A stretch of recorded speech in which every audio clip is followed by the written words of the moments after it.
Assalamualaikum warahmatullahi wabarakatuh. Halo teman-teman, selamat datang di video edukasi kelompok kami. Seperti judul kita hari ini, PCR sebagai metode diagnosis penyakit infeksi. Tahukah kalian, penyakit infeksi masih jadi penyebab kematian tertinggi di dunia, terutama di ruang ICU, karena diagnosisnya terlambat akibat bisa fatal. Bagaimana caranya supaya diagnosis lebih cepat? Mari kita jawab. Selama ini, dokter pakai kultur mikrobiologi untuk cari kuman tapi lama, bisa 3-5 hari. Nah, PCR ini atau polymer chain reaction ini berbeda. PCR bisa langsung mendeteksi materi genetik dari kuman. Apalagi sekarang ada versi canggihnya, yaitu PCR digital, lebih cepat dan sensitif.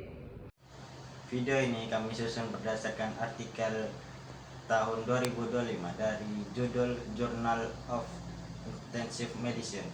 Judulnya Joint Application of Multiplex Drop of Digital PCR, Droplet Digital PCR and Metagenomic Sequencing for the Diagnosis of Suspected Infectious Disease.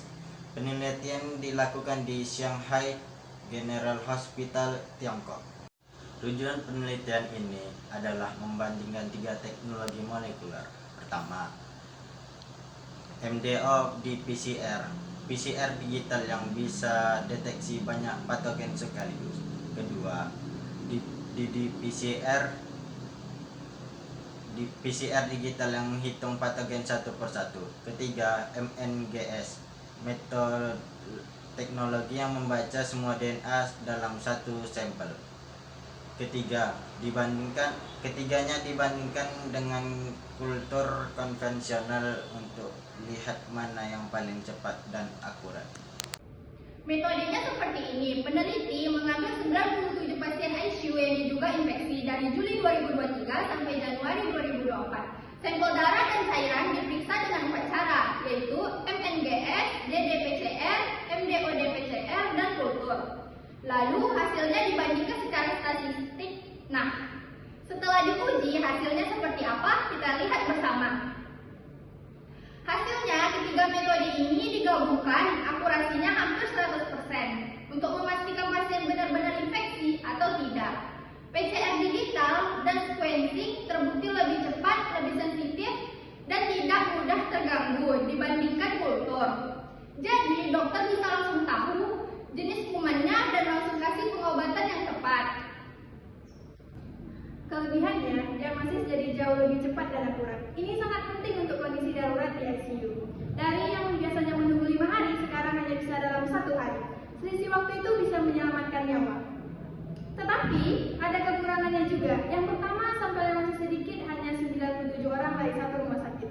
Kedua, alat PCR digital dan MNGS biayanya masih mahal, jadi belum semua rumah sakit yang bisa menggunakannya. Meskipun begitu, manfaatnya besar. Penelitian ini bisa mempercepat diagnosis infeksi pada pasien kritis. Dokter jadi bisa memilih antibiotik yang lebih tepat sasaran. Dan ini jadi langkah awal pengembangan diagnosis molekuler di Indonesia. Baik, di akhir, jadi kesimpulannya, kombinasi PCR digital dan sequencing generasi baru terbukti lebih cepat dan lebih akurat dibanding metode konvensional. Dan kami berharap PCR digital ini bisa digunakan secara luas di rumah sakit di Indonesia, termasuk di Riau, agar diagnosisnya lebih cepat dan pasien lebih cepat tertolong. Sekian video dari kami dengan judul PCR sebagai metode diagnosis penyakit infeksi. Terima kasih. Assalamualaikum warahmatullahi wabarakatuh.